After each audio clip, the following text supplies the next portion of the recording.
We go. Okay. All right. Welcome back to the Scorrd Sofa. We've witnessed another exciting game at this European Cup. But before we will debrief, we have a new guest on the sofa. We've got Javi Telechea, another true legend of the game, head coach of Daring Club of Brussels, I think that's right. In Belgium. Also coach of the Under-21 Belgium, Argentinian. Anything I forgot? No, I also work in Leuven as well. I have And you work in for Leuven. 3 years. Yeah. So welcome, Javi. No, Nice for you to be here. Thank you very much. For me, it's a pleasure to be here. It's a bit weird to be with all this stuff, but it's nice to be here to share this experience with you. It's nice to have you. What did you think of the game, of this bronze medal final? I think it was kind of the game I expected. A very close game. I think Belgium did a good job. They went for it and they win it. I do expect a bit more from England maybe, and they were a bit too late to go for it. It's a good game. Always nice to watch for sure. You guys agreed?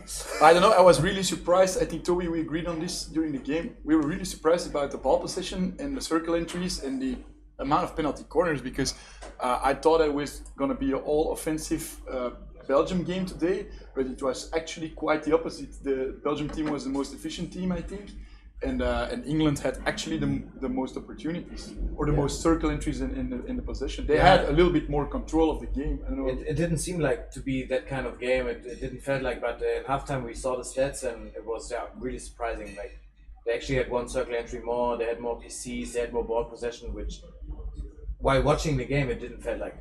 But I think in hockey it's very important. There is a difference between having ball possession and having ball possession in the opponent's half. And that's what Belgium is very good at. They keep the ball in the opponent's half. And I think England was very good with their back four and keeping the ball lower on the field. But Belgium just let them play there. So that's maybe why the statistics were talking to the Belgian team. Yeah, and at the end, they both have so much offensive qualities that even if you don't have a lot of ball possession, you can... in 2 minutes you can change the game around by individual action or a PC goal. So that's what we also saw with Sam Ward. I think two amazing goals, right? Two amazing break flips. The second one was. Yeah, the second one especially. Yeah, very good PC. Huh? I mean, there's a lot of discussion going on that most of the PCs during the European Cup are just going straight towards the goalkeeper, next to his legs, between the legs. Not a lot of great saves of the goalkeeper with like stick side low, stick side high, but Banash made some incredible saves as well on the PC, stick side low. But then the PC of Ward was really good. It's something that is interesting for the audience. Maybe it's for a goalkeeper, because you're a goalkeeper. Is it the most difficult spot between the legs and just next to the legs? Because I know, like, when you go the stick side, it's a beautiful save and it's nice try, but it's easy for you, no? A high stick side drag flick. Seriously, it's just like. I mean, is it between the legs? Is it the most efficient way to score? Is it really that difficult for a goalie? Yeah, first of all, stick side high, stick side low. It's not easy to save. It's maybe a bit more comfortable because in the past years, drag flickers became better. Goalkeepers had to be better on making the big saves with the stick low or high. But in the past, let's say from the World Cup on, more and more drag flicks go towards the goalkeeper because it's super hard once you're in tension and it's just 14 meters. Out of 14, and then they drag 1.5 meters, and then a rocket comes towards you. It's super hard. You're fully in tension with your legs. It's super hard to move your legs quick enough. With your hands, you're way quicker. So it's more and more challenging for a keeper to get these balls, especially when it's a good fake, a really hard drag flick. It can be the most efficient one, and we've seen it during the whole European Cup. A lot of PCs just go towards the keeper. Who's the best drag flicker in the world right now?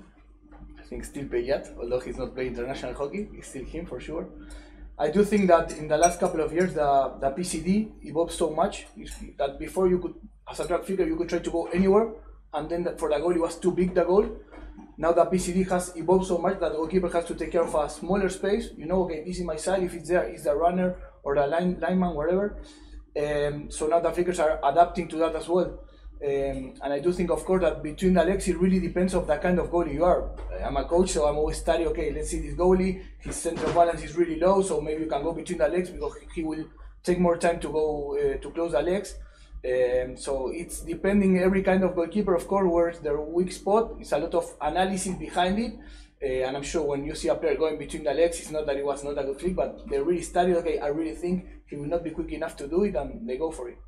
Do you really think they try to go between the legs? They try to keep it center, right? A bit. No, they really go for the between the A legs. guy like really Harte always go between the leg, eh? You know it for sure. Yeah, Always, 90%. You know he's going there, and you see every match he's scoring, and guys, you know he's doing it, but it's too difficult, eh? Yeah, but even if that's the thing when I say as a goalkeeper, it's even if you know it, you also want to be ready for everything else. Of course. And then you're like, okay, I don't want it between the legs. Boom. Yeah, and then it's coming, and maybe it's not the hardest flick, but it's just a hard move to close your legs. It's just it. But of course, everybody expects from a goalkeeper to save balls between the legs because it also looks shit. Yeah, it does. It looks like it's your fault, eh? Yeah, and it also is, because we are supposed to close our legs. I do think also in a goal from Tom Boom, there was also, they went from the second castle, the runners are crossing in front of the goalie. It's really hard to see the ball coming. I think it's not easy to defend there. And maybe somebody that is not so into hockey would say, hey, that goalkeeper should stop it. I think it's really difficult. Eh? It's certainly now the PC defense it became really important. Like your first runner is really closing the whole half of the goal, so that your goalie can really focus on his stick side and between his legs. But if you switch castles, you take the first castle, you can drag flick on the left side of the first runner, or on the right side if you look at the drag flicker. So by switching this, it's a really good tactical choice, and it's not really easy for PC defense to run at this. That's why I think most teams are playing two castles now. You have to give credits to the PCD, especially to the first runners. They became so much better over the past 3-4 years. Nice story about this: the Malaysian team, until the World Cup 2018, the time before, 1.5 years, they haven't conceded one direct PC. Because they have two guys running suicide, closing more than half of the goal, and the keeper is just standing next to the post like this and waiting for the ball. You want that runner, eh? For you? Yeah, I wanted that. Big time. It's such a luxury to have those kind of runners. But doesn't every nation has like one of those suicide runners? Yeah, but these you days? need at least 3. Yeah. Imagine, okay, France, they have Chalet. He's amazing. He's also the drag flicker. But imagine he gets shot, he's injured. What do you do then? Yeah, you shouldn't train your drag flicker then to be your suicide runner. You captain your drag flicker and your first runner can cause some trouble. All right, Javi, you were not there in the pre-discussion. Love to know. Now we know the outcome. We know Belgium is taking a bronze medal. England is ending up on the least comfortable spot, the 4th spot. Is this a surprise to you? Did you expect more from both nations, or? It's a bit weird. I think, yeah, I expected for sure Belgium to have a medal, that's for sure, maybe even a bit more. I do think it's a bit hard to predict because it's such a weird time right now because we have the Olympics so close that I'm not sure what each team is doing to prepare for this tournament in particular, or if they are thinking for the Olympics. First of all, load-wise, maybe they are in the middle of a big load and they are not fully prepared for this tournament. And then also how you play. Let's say you know how to play against Holland, you know what to do to beat them. Are you going to use it now? Are you going to keep it for the Olympics? You have a great PC variation. Do you use it? You don't use it? I don't know. I will ask the coaches later these questions to see what they did. But I'm really curious, and I'm not sure if they all tried their best to win this tournament. Okay. That's actually what we also said. It's interesting thoughts. Yeah. All right. Are you guys ready to move to the final game of today? And yeah, let's face it, the most important game, the final, the game for gold medal between the Netherlands and Germany. Maybe we can go. I think we have a special guest dialing in a sec. Or is already ready? Just looking at the. Okay. So I'm going to introduce our guest joining us right now. He's joining us from Utrecht. It's a goalkeeper. the national goalkeeper of Ireland, goalie for I think about 10 years of Kampong, multiple goalkeeper of the year. So another legend among us. And if everything goes well, we've got Davy with us. Can you hear us, Davy? So Davy Harte, ladies and gentlemen. Good morning, guys. I can hear you now. All right, now we can hear you. How are you doing, Davy? I'm doing well, thanks. Caught the second half of the fourth match just there, so that was exciting to see, and gearing up towards a big final now. All right, yeah. Let's talk about how did you experience this European Cup? Obviously, yeah, you would have loved playing it, I guess. Yeah, of course, any opportunity to play one of the top tournaments in the world, and the European Championships is the flagship tournament for European hockey, with some of the strongest teams in the world competing against each other. Unfortunately, we had a bit of a topsy-turvy tournament 2 years ago in Antwerp, which didn't allow us to get through to this stage. So that was disappointing to see. And now, of course, with the new change in the system for the coming 2-year period, it's going to be interesting to see how that unfolds and how that works out, because it's quite confusing, the process of the qualification. But I think right now, just enjoying watching the hockey and seeing some fans back in the stadium. All right, and have you watched a lot of games then? Because I guess you also enjoy a bit some time off. Were you able to watch a lot of the games? I've made a kind of a conscious decision not to watch so much hockey. Been out and about, enjoying the good weather, trying to get a bit of a break away from hockey myself after a busy season and a difficult end to the season for myself personally. So, of course, here on Dutch TV, there's been all the matches from both the men's and ladies' side, and been able to catch up with some of those. But for the rest, just seeing some highlights coming through the social media kind of platforms. All right. Yeah, we're here to talk about the final. Is it for you an expected final? The Netherlands against Germany? I don't think you could ever really guess how it's going to go with the Europeans. I think if you were just purely looking on the world ranking list, then you would say, yeah, Belgium should be in the final given the #1 ranking in the world. But the exciting semi-final that ensued between the Dutch and the Belgian side had everything, and that was great to see. And then the Germans are really starting to do what they typically do, play their way into a tournament. I can see Toby laughing from here. And they're really starting to perform when it counts. And I can imagine heading into the final that they're going to be really confident after a really good semi-final performance against a strong English side. Right. So Davy, who's the stronger team now for you for this final game? Is it like Germany, or do you think that Holland, they have the home advantage as well? They have the crowd, they have everything. And who do you think will win? You put me on the spot, but I had expected that, and I had thought about a few answers. But to be really honest with you, it's like flipping a coin. It's a case of both sides have their individual qualities. Both sides are really kind of riding high after a successful semi-final and pool phase, and both sides can take an awful lot of belief and confidence from the success that they've had, in particular for Holland, turning over Belgium in the semi-final and getting the kind of monkey off their back, which has been there for quite some time, and not being able to beat them in a major event. And Germany on the other side have just gone from, as I said, strength to strength, besides from up and down side of the tournament, with a 6-5 result against France, but still did what they usually do, which is scoring in the last few minutes and coming back from a 5-2 deficit. So I think it's really going to come down to the execution at times also of set pieces. The way that both teams are defending right now, they're not really giving too many field opportunities away, in particular just looking at the semi-finals. And I think for Germany, they're going to look to try and score a few more corners if they can. I think the corner count that they had against France alone in one game was almost 20. And I know that they'll be looking to try and put a few more away today. So it's going to be a huge battle with world-class players on show, and something that the public in particular will be really looking forward to. They also played against each other in the group stage. It was 2-2, but Holland was actually winning. Do you think that the fact that Germany came back that late into the game, that now they have the mental advantage over Holland, or doesn't it really matter? I don't think it matters anymore at this stage. You go into a final, a one-off game like this. You've done the hard work getting through the pool phase and the semi-finals, and now it's anybody's match. I think, of course, the Dutch will be happy to get through their semi, and in the manner that they did it, coming back themselves with 2-1 deficit against Belgium and equalising how they did in the last 2 minutes to go on winning shootouts. Germany had a bit more of a straightforward route.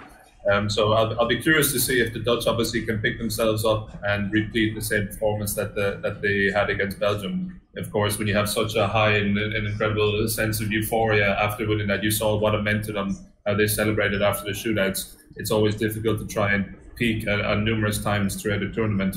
But again, I think that's something that they're going to look into try and achieve today. So yeah, it's going to be one 50-50, I believe, but it could be anyone's game today. Talking about that game, I know you told us that you've chosen not to watch too many games. Have you seen the 2-2 game, like the pool game against the Netherlands and Germany? I didn't see the full game, no. Again, I saw some of the highlights, and obviously that doesn't give you a whole picture of what the game was like itself.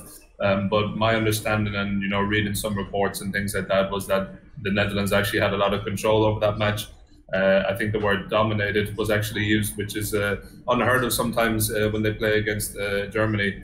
But knowing Germany and how they're tactical masters at time, that they're going to get another plan together with their experienced players. They're going to rely on the likes of the Hainers, the Zwickers, the Hauke in midfield, and of course their turbojets up front to try and wreak havoc on the Dutch defense. So interesting to see how they line up today. All right. Thanks, Davey. I don't know if anyone else has another question. Well, I have a question because we have 2 goalies here.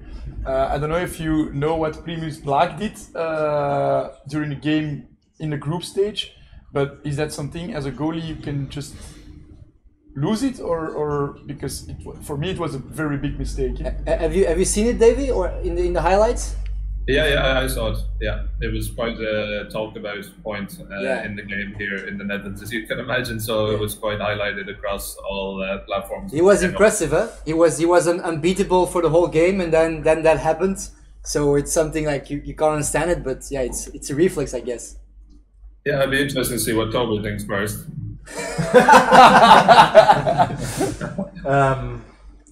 Yeah, as you said, it's a reflex in the first second, but the whistle is gone. I also just saw it on TV. I saw it how it happened live,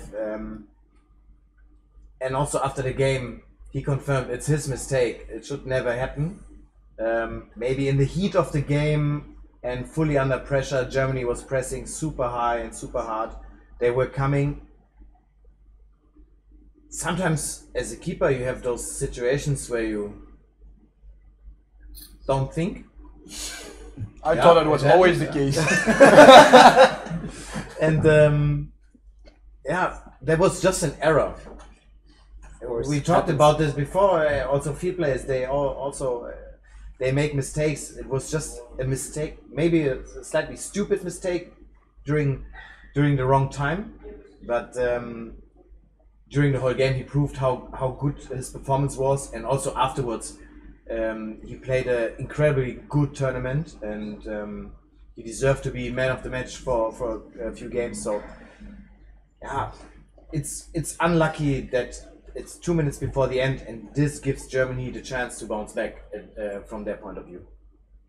I don't think they would ever have scored a 2-2 or even... If this situation would have never happened, I don't think they would have scored. But it's also very easy to blame it on the goalkeeper. I think that the goalkeeper is the last guy on the field, and so whenever he does a shitty thing, it's always a problem. Yeah. And if the striker does that, okay, they play with 10 people for like, I'm defending you guys. Yeah, I respect that and appreciate that. I was going to say the exact same, and it's funny that it actually got kind of blown up by the referees. You know, often a field player does a similar thing by knocking the ball away, and yeah, that's more often than not carded, and that's how it is. But to actually, on one of the largest kind of, how would I say, international stages in Europeans, in a match, the Klassiker as they call it, between the Netherlands and Germany, to give a keeper a card like that with 2 minutes to go. Yeah, that took a lot of guts from the umpire, but ultimately it's the correct decision. And as Toby said, it was a silly mistake. And Bringman, he's the bigger guy who came out after the game and all the interviews and said, listen, put his hand up in the air and said, yeah, I messed up and apologized for it. And there's no better way to silence all the critics is to go on and to continue his string of performances like he's done, and then to become man of the match in that semi-final clash against Belgium. So I have a lot of respect for that and the turnaround that he was managed to put in performance-wise. Have you ever been in a similar situation where you took a green card on a critical moment? I don't think I've ever actually got a green card in my career, to be very honest with you. Only a red one. I was going to say maybe we can ask Toby the same, but I'm not sure myself personally. I think a couple of times there have been a few warnings where maybe the ball has gone over the back line close by my goal, and they're calling for a quick ball to be thrown on from the side, and I just knocked the one that's just over the back line onto the pitch. There's a couple of things that you would do in terms of a bit of sportsmanship, but engagementship. But I've never had an issue like that, thankfully. It takes a long time till a keeper gets a green card. A long time. And umpires are not really comfortable with doing that. So you really can go to the edge. But as you said, like knocking the ball back in when they already have the ball for the long corner, stuff like this. But this is weird because now they give a green card to black. But for me, the umpires have been really soft on this European Championship. They give green cards when it should be yellow cards. I thought that they were really soft on players. I think in general we had a lot of cards in general for all the games. A lot of green, a lot of yellow cards. But you could see it both ways. If they give more green cards, it's more calming the game down. It's keeping it. Maybe I'm talking too much about like a club championship where referees are like, oh, yellow, 10 minutes. Immediately go off with a yellow for 10 minutes. Okay, Davey, I've got one more question left. I need you to predict the score. We're gonna all give our prediction. You might win something amazing. I'll come and bring it to you in Utrecht. Okay. This was going to go against all my Kampong teammates, but I'm going to say Germany 3-2. Okay, we have that on tape. Thanks a lot. Thanks a lot, Davey, for being here. Enjoy the game, and we'll see each other soon. Yeah, thanks guys. Enjoy the rest of your day. It looks like a great setup there. Enjoy a few beers. Thank you, man. We will. All right, let's move forward and look a bit at the road to the final from both teams. 4 games played. So Netherlands, they start off pretty strong, winning 3-0 against France. Then the game against Germany, where we already talked about, I think we're going to talk about it a little bit more, where it was 2-2. And they beat Wales 6-0. And then the semi-final, where they beat Belgium after shootouts. Germany, they won against Wales 8-1 the first game, very strong. Then the 2-2 against the Netherlands. They beat France with 6-5 in a crazy game, scoring in the last minutes, and they won 3-2 against England in the semis. Guys, maybe looking into let's start with the France game for Germany. I mean, that's an amazing score. You could see it as Germany scoring easily goals with their incredible offensive power, but also getting a lot of goals against. So. What is your impression of this German team, Javi? For me, we cannot deny the power they have in attack. That's for sure. And at least for what I expect in Germany in the previous year was a really solid team with a good defense, with a good possession. I think the last couple of years Germany changed completely with much more aggressive players that go forward and really power to attack. I think in this tournament they are lacking a bit that solid in the back. I think France proved how easily they could get to score to them, when normally in other year we would not expect France to score on them like this. And I think that's a challenge today, to see if Germany can improve their defense and have a good defense, and then let their forwards do their thing to get goals. Isn't that a bit un-German to be getting a lot of goals against? Yeah, for me it's a little bit un-German, but you don't have to forget they had the great Toby Walter in the goal a few years ago, and now he's not there anymore. He pays me a beer for that. Don't worry. Yeah, it's definitely un-German. I think Germany has always been a very organized defensively, and then trying to organize some attacks, and then they have this offensive Sturm and Drang power, I think, that they always had. Yeah. And now for me it's a completely other playing style that they have on this European Championship. On the other side, again, the same thing as for Belgium. I think that Germany is really aiming at the Olympics, and they started to grow in these tournaments. So now they're playing really well. The first games, they weren't that organized yet. So I think that they will have a very good game today. Maybe correct me if I'm wrong. Maybe we all talk about Germany. Maybe we should give the word to the German experts. Toby, what do you think? Yeah, I think the France game was a huge exception. Also, afterwards you heard a lot of interviews from the guys that they were not happy how they defended. And defending starts with the strikers. Also the strikers, they really pointed the finger on themselves like, we didn't do a great job, this has to get better. And for the semi-final they proved that they are much better in it. So that was a real exception, and they just slipped. At the end, they won the game, which was good for them to get in a good position. But I don't think we can expect this today. Today there will be a really solid, strong German defense against a really good Dutch attack. So it's going to be a really interesting game, I guess. All right. I think we also have a video clip ready to discuss specifically about the game of in the group stage, the 2-2 against the Netherlands, Germany Netherlands, obviously.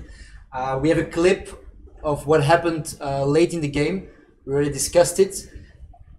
If we can have it to start. It's at the moment it was 2-0. Then the situation happened where Bringman Black got a card, and then this happened. I know we already discussed a lot about it, and we have slightly different opinions.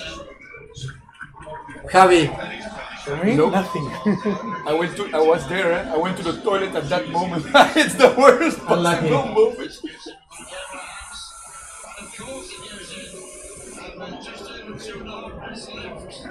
It's game on again here. Big time.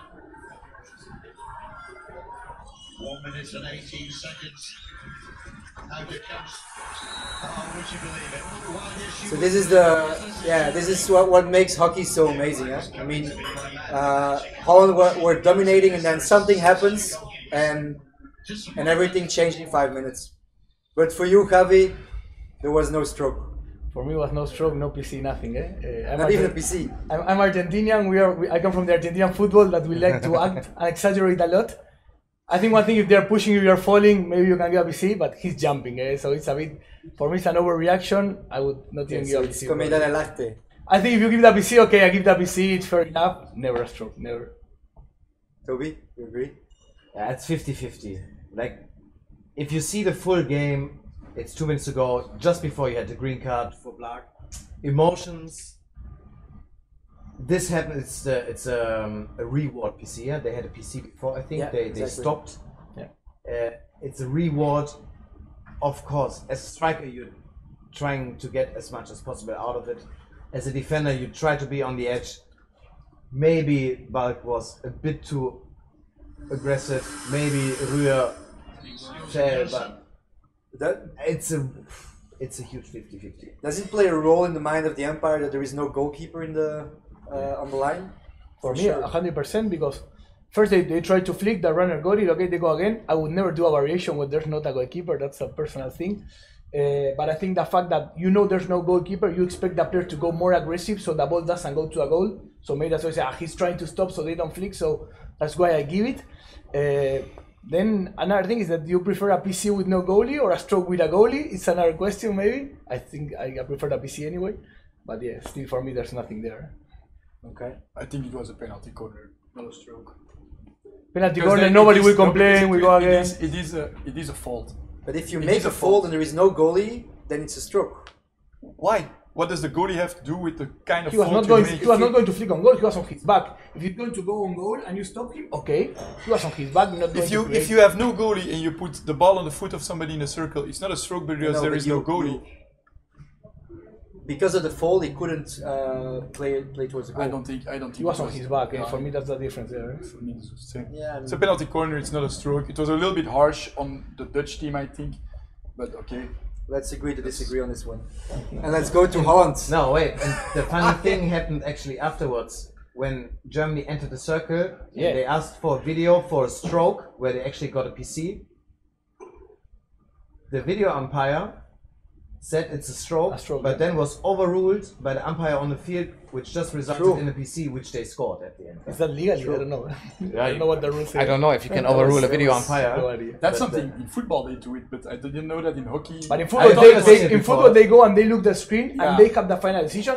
In hockey, if you check upstairs, they're watching the video. I thought that the video umpire had the last decision. No, apparently not. Apparently it's the umpire on the field. With Because That's there's the also first time we something saw new. this, huh? There's also something new I saw during the semi-final with Holland and Belgium.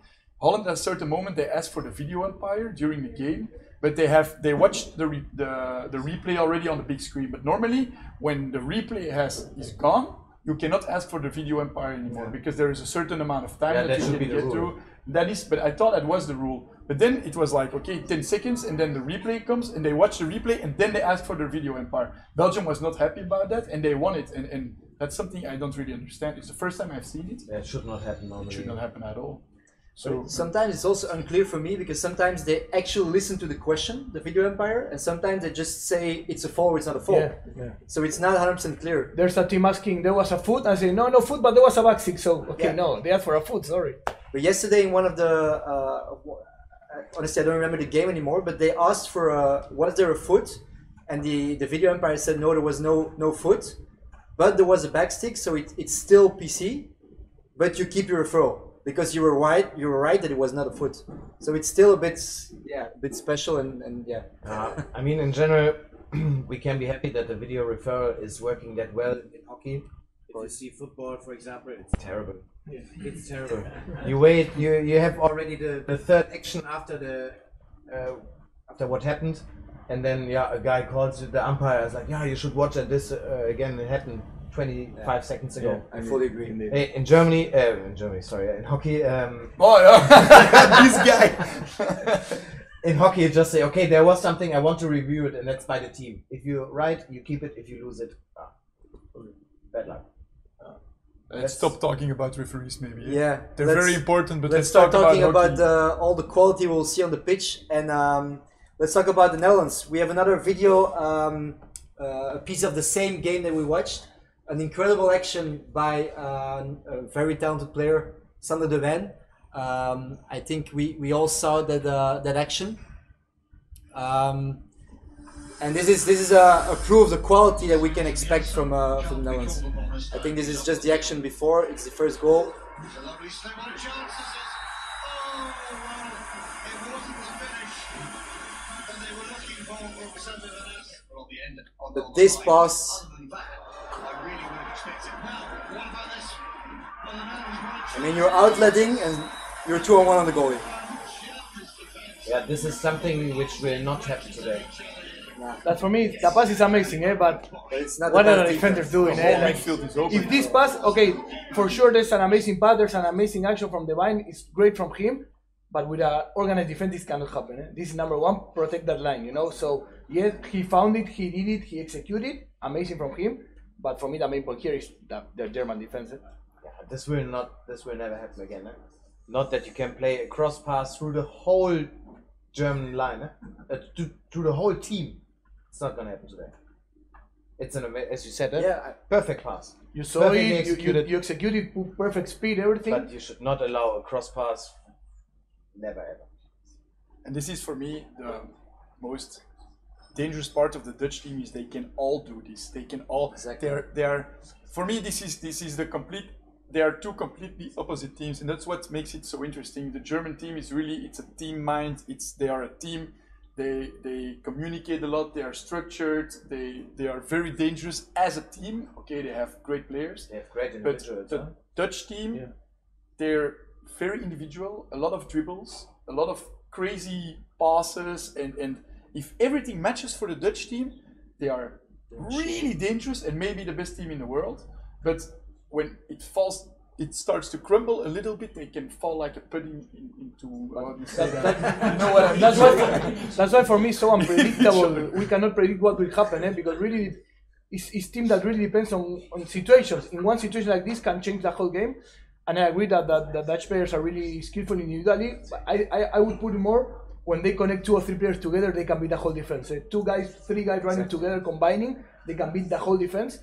And I don't completely agree what you say from Germany. I think Germany 10 years ago was that. Germany the last 5 years, it's becoming a bit more individual, more player running the ball, Rule running around everybody. It changed a bit, I think. But there is a difference between players running with the ball, because that's just a new that's a style of hockey now, and still have your team performance. And I think Germany is never gonna crumble like a Dutch team can crumble. But It happened in the past. Hmm? It happened in the past. if you look at the semi-final of the Netherlands, at a certain moment, I think it was 2-1, and you felt that they were not feeling great. Belgium had the control of the game, but then suddenly they had a chance, and yeah, a quality player like Preiser, they have so many of them. You give them one chance, and then the individual quality can turn everything around. And if it turns around, they have so much quality. They start finding each other, like you said, Javi. They're a machine. I mean, but that's the same for Germany. Yes, same for in Germany. this game, it depends. It's gonna be decided in the last quarter. It depends on which team can stand up to it the longest and has the right mindset. It's not even if a team leads 3-0 after the first quarter. I don't think it's over. It's a European final, so and both teams they can turn around a big game. For me, it's going to be really important what will happen with the German outlet and the Dutch press. I think that's going to be a bit the key. I do think if the Dutch can really press high and keep the ball on that side of the pitch from the recovery, they can be really aggressive with space. I do think that if Germany has control of the ball, start coming up the pitch and get to the half of the Dutch to control the ball there, I think the Dutch will struggle to have to defend in their own half. I think this is really important what will happen, not with the score, because the score can change in any moment, but more the development of the match. I think the key will find it there. Is it correct to say then that the quality of Germany lies more in the front than in the back? For me, yes, but the key today is going to be that the back catch up with the forwards in the end, that they have a good possession, that they have a good counter control, that they defend properly, because we know that the forwards can deliver. We know it. Now we need that the rest of the team is in the same level. Exactly. All right, let's look at the two sides. We asked Javi and Toby both to go a bit more in depth on the both teams. Javi looking a bit at the Dutch selection. Toby, obviously at the German selection. I think you know most of them quite well. So let's start with I think it was with Germany, right? If I'm not mistaken. There you go. So Toby, your selection. Yeah. At first, we have Florian Fuchs, plays for Blumendahl already for quite some years. Really successful. It's now already 12 years in the German national team. He's such a hard worker, and he's one of the best examples of the German strikers who's working extremely hard to defend, which will count today big time. And do you think that? I'm sorry to interrupt you, but for Fuchs, he's been playing in the Netherlands for so long, but they've played so many games against each other. Is it still special to play that game against the Netherlands, being a player from Blumendahl? of course, Yeah, never 100%. changes. Like it's a derby, yeah. It's the classic game you want to play as a German against the Netherlands in the Netherlands. Perfect. There can't be a better setup now for them. Winning on their turf, yes. it's like the summum. Against all their fans, like just a couple of German fans. That's what you want. It's amazing. Okay, fair enough. It's the best win you can ever take. Yeah, and he's just such a dangerous player. He has a lot of speed, maybe not as quick as Hersbruch or Rühr or other guys, but he's extremely good entering the circle, winning PCs or being there for the rebound, and has an extremely good backhand shot on goal. He proved that a couple of times. Martin Zwicker played so far an amazing tournament, scored 2 goals. With Hauke in the midfield, I think they are the guys who are leading this defense and also this offense. He's maybe not the most technical guy, maybe not the quickest, but he's a guy who's playing with a lot of passion, and he knows when it counts. He also can set a sign. He can set an example on the pitch, and yeah, in general, he's just an amazing player, and he played a great tournament so far. And then the keeper, Alexander Stadler, he's a really young guy. Got the #1 position in goal. and also really young, unexperienced. I think he went into the Europeans with 4 caps in total. So far, playing incredible, huh? Really, really good. And he didn't play it against France, but the other games he played amazing. Have you still play with him in back in your days? No. And he has 4 caps. Good point. Someone who's paying attention. Some of us have to.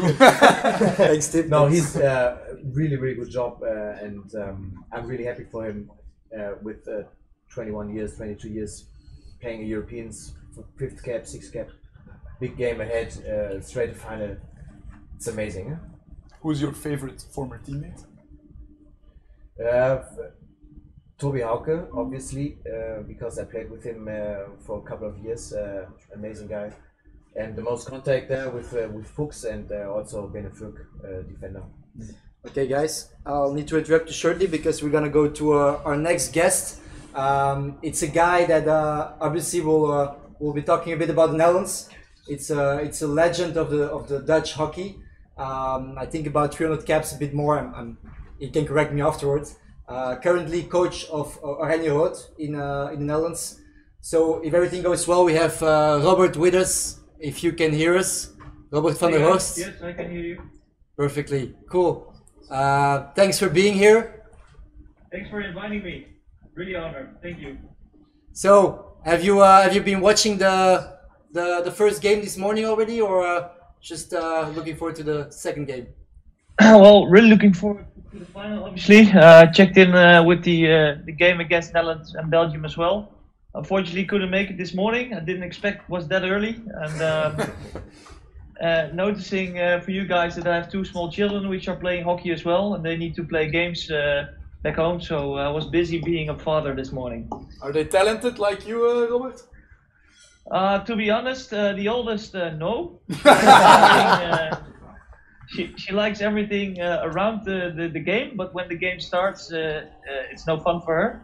And well, the youngest one has some potential, but hopefully you got some more mommy genes than puppy genes in terms of discipline.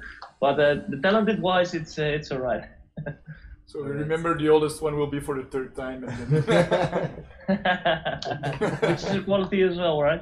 Yeah, that's true. All right, Robert. Obviously, you know a lot of the players still in the current squad.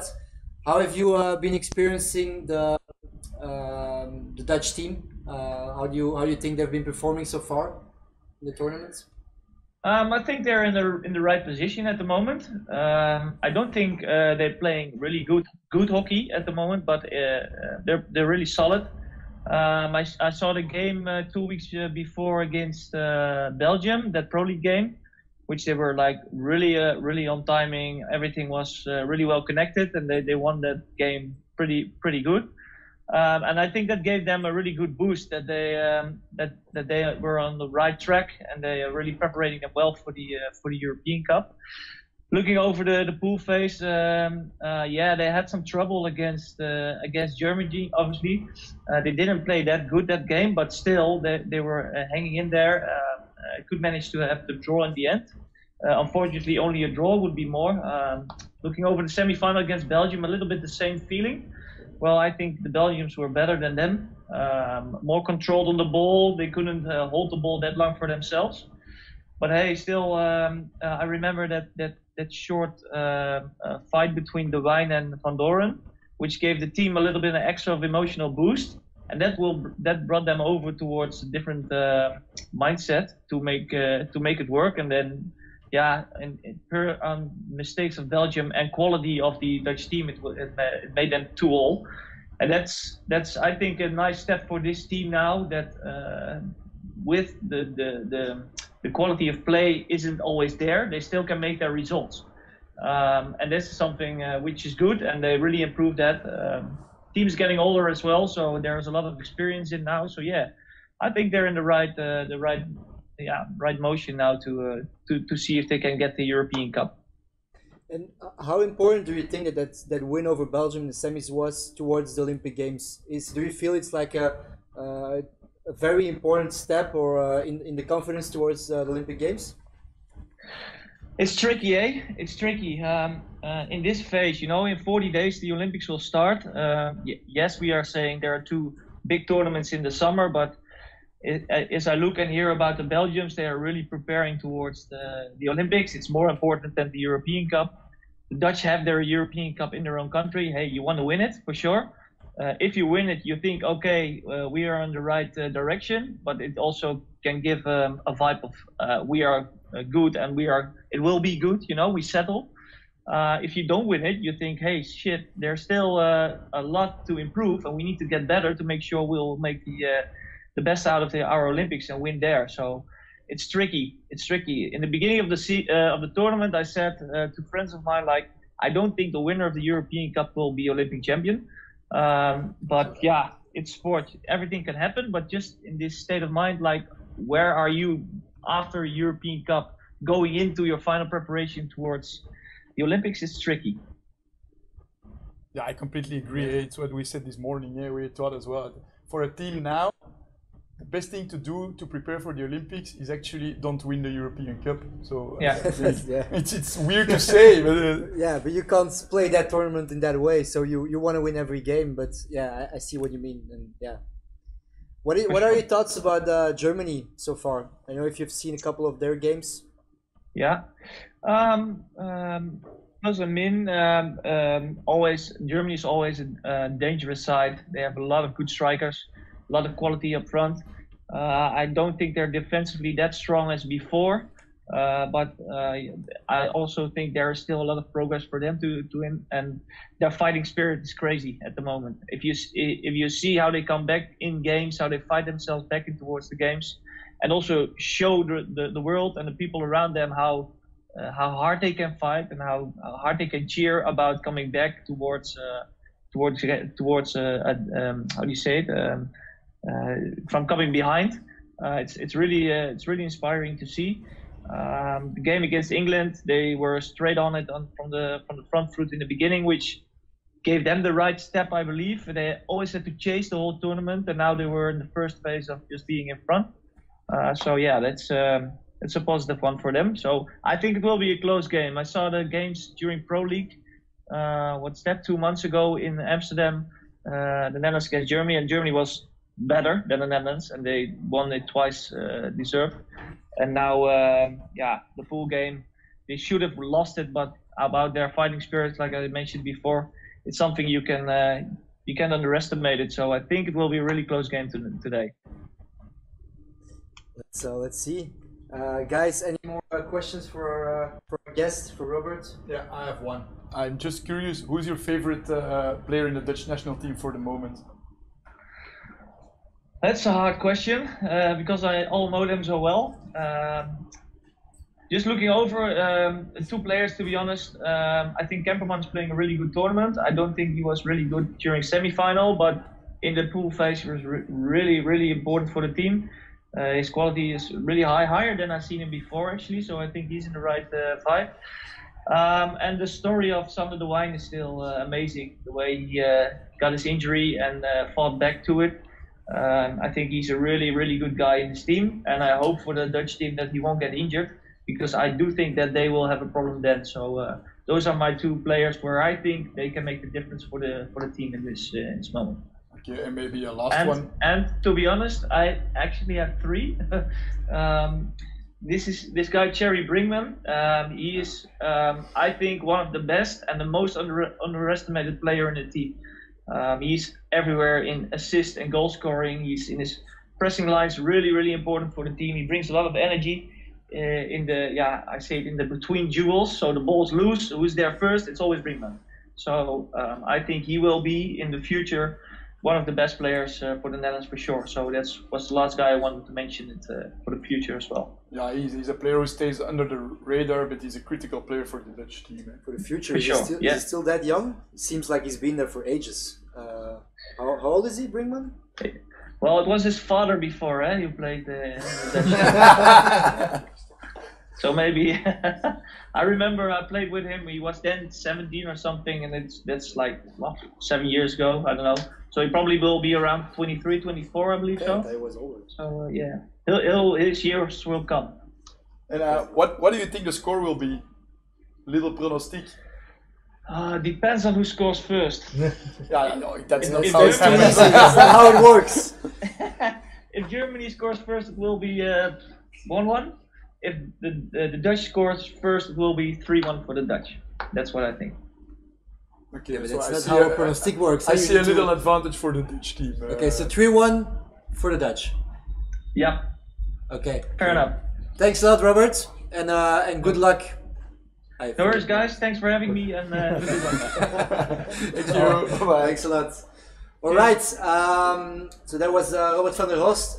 Let's dive into the players to watch for the Netherlands. I think Javi, listening to Robert, I was hoping he said the same. you have very very similar names. Let's Yeah. go through them.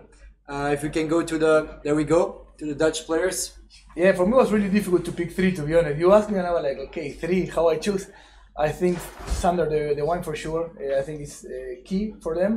Especially when we are talking about the counter control, the Dutch like to attack a lot and their structure is not the best. First, outletting from the back, of course, he's the main guy there. And then for me, in the defensive part, he will have a key role to stop the German power up front.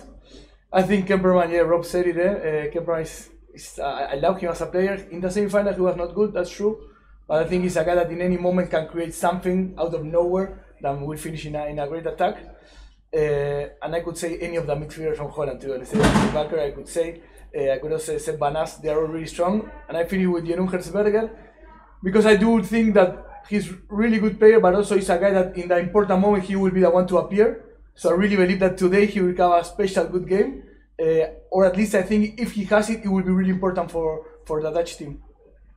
Yeah, true. He's and you can see he's a coach. He takes a defender, a midfielder, a striker. I don't really. So I'm very sorry, but I don't really agree with these players. Okay. Yeah, but that's why you don't want to watch his uh, players to watch. Well, I will watch. Else. I will watch them. Hey, that's the thing. I'm not saying they're the best players. I'm saying for me, who will be important today. Yeah? Yeah, okay, I forgot. I will see. I agree with everybody. I think agrees with Robert Kemperman. Toby said as well. I think you said it's the best tournament he's played in the last 4 years. Sander de Wijn, yeah, very important, but not his best tournament. I may be wrong. I didn't see it, but Toby, I don't know what you think, but Difficult. Like I would have not chosen him. We talked about it. Personally, yeah, it's also your choice. Of course. You look totally different on a game, like I do, or we all do.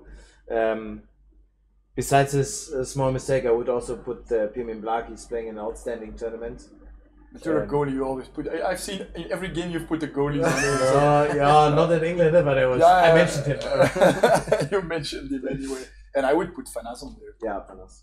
He's played an amazing tournament, and I don't think Herzberger for me. I mean, No, but I agree with what Javi says. I mean, he can be really. You can't see him, but still, he has so much experience, and on the key moments. I'm not saying he was really good in the tournament. I think he will be important today. That's for me a bit the difference. Yeah, at the end he can decide the game. Huh? That's what I mean. I think Pirmin had an amazing tournament. Let's forget about that mistake. One time can happen against Germany. I think he was the first one to keep Holland in the fight all the time. He was amazing. I had to choose three. It was really hard. I repeat, it was really hard. Hey, you did a good job. Thank you for your approval. All right. I think we have about 4 minutes left before the game will start. So let's finish up with a little pronostic again. We all were completely wrong for the first game. At least I was completely wrong. You guys were a bit closer. and a goal scorer. And the tree. Let's start with Javi. Why me? Why me? You For me, cannot. the Dutch will win 3-2. Okay. Germany will win in shootouts. Yeah, Yeah, but that's not a pronostic. Yeah? me as well. 2-2. 2-2. And Germany will shoot us. Yeah, sorry, I have the exact same pronostic. That's It's gonna happen. Yeah, but you can't say both the Okay, same. He was 3-3. first. 3-3. No, he was first. You need to adapt. Don't change it now. Yeah, You need to adapt. Me, He was first. but I said it before him. Certainly tweet it. The benefit of being first. He's our guest. Okay, I have to change. Okay, 5-0 Germany. That's a radical change. Can Okay. happen, huh? Can happen. Okay, I'd go for 3-2 the Netherlands. So think you they two will. Gonna for say that Netherlands, the same we Germany. said. Oh, that's the same. Okay, Yeah. Oh, you can't do that. I'll say 4-2 then. Okay. Yeah, well, I'll say seriously 3-3 and then. No, Germany not seriously. You wins. said 5-0. That's it. Okay, if it's 5-0, you give a barrel of beer to all the crowd here.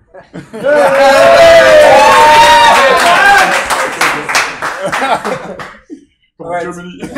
Guys, remember, if you want to watch the game, go to EuroHockeyTV.org and enjoy the game. I think it's going to start in about 2 minutes. So go and get yourself a nice duvel and get ready for the game.